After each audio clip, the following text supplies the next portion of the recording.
प्यार किसी दूसरे के बारे में नहीं होता, यह आपके होने का एक तरीका है। लेकिन हम अलग अलग रिश्ते देखते हैं। हर रिश्ता एक अलग तरह का लेन देन है ना?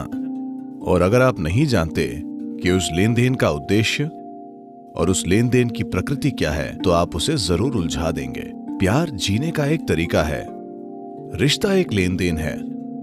लेन देन को उसके नियमों के अनुसार चलना चाहिए। अगर आप लेन देन के नियम तोड़ेंगे तो ये टूट जाएगा। देखिए, प्यार किसी दूसरे के बारे में नहीं है, इसे समझिए।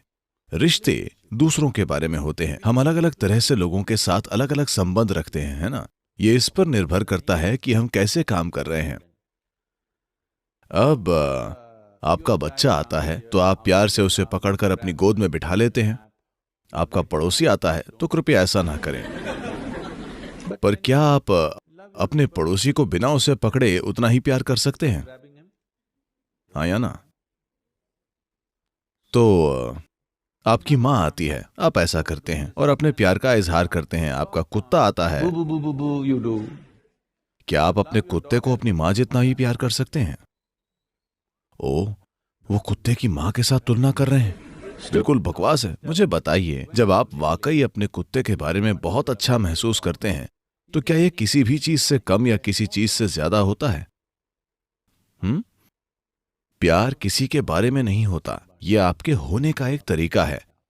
लेकिन हम अलग अलग रिश्ते रखते हैं। कुत्ते के साथ हमारा रिश्ता एक तरह का है, हमारी माँ के साथ, हमारे बच्चे के साथ, एक दोस्त के साथ, ऑफिस में अलग अलग तरह के रिश्ते हैं।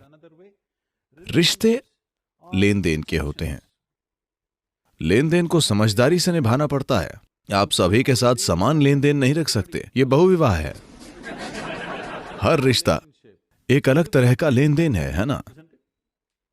और अगर आप नहीं जानते कि उस लेन देन का उद्देश्य और उस लेन देन की प्रकृति क्या है, तो आप उसे जरूर उलझा देंगे। आप उसे जरूर उलझा देंगे। इससे कोई फर्क नहीं पड़ता कि वे आपके कितने करीब हैं। ऐसे कई लोगों के साथ हुआ। लोग सोचते थे कि वे एक हैं और वे कभी अलग नहीं होंगे। उनके बीच भयानक स्थिति पैदा हो गई, किसी और चीज की वजह से नहीं। इसलिए नहीं कि वे बुरे लोग हैं, किसी दूसरी वजह से नहीं। बस इतना, आप सीमाओं को नहीं समझते। आप कुछ करने और होने के तरीके को एक मान रहे हैं। प्यार होने का एक तरीका है। Relationship is a transaction.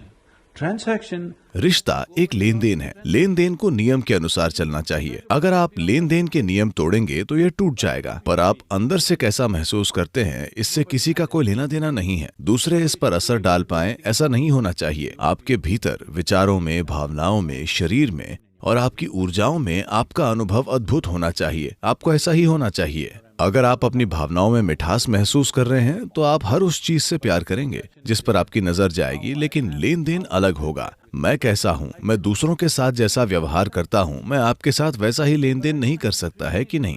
पर मुझे आपके प्रति अलग भावनाएं रखने की जरूरत नहीं है, क्योंकि मैंने अपने भीतर ऐसा होने का फैसला किया है। तो आपको ये समझना होगा कि अंदर की स्थिति और कुछ करना क्या होता है। अगर आप फर्क नहीं करेंगे तो आप दोनों को मिला देंगे और आपको लगेगा दोनों एक ही हैं। आई लव यू एक झूठा बयान है। मैं प्यार में हूं, ये ठीक है। मैं आपसे प्यार नहीं कर सकता, ये नामुमकिन है। मैं आपके साथ एक तरह से लेन देन कर सकता हूं, लेकिन मैं प्यार से भरा हूं। क्योंकि मैं प्यार में हूं, इसीलिए लेन देन में भी वही गुण होगा। अगर मैं प्यार में नहीं हूं तो लेन देन में वो गुण नहीं होगा, है ना?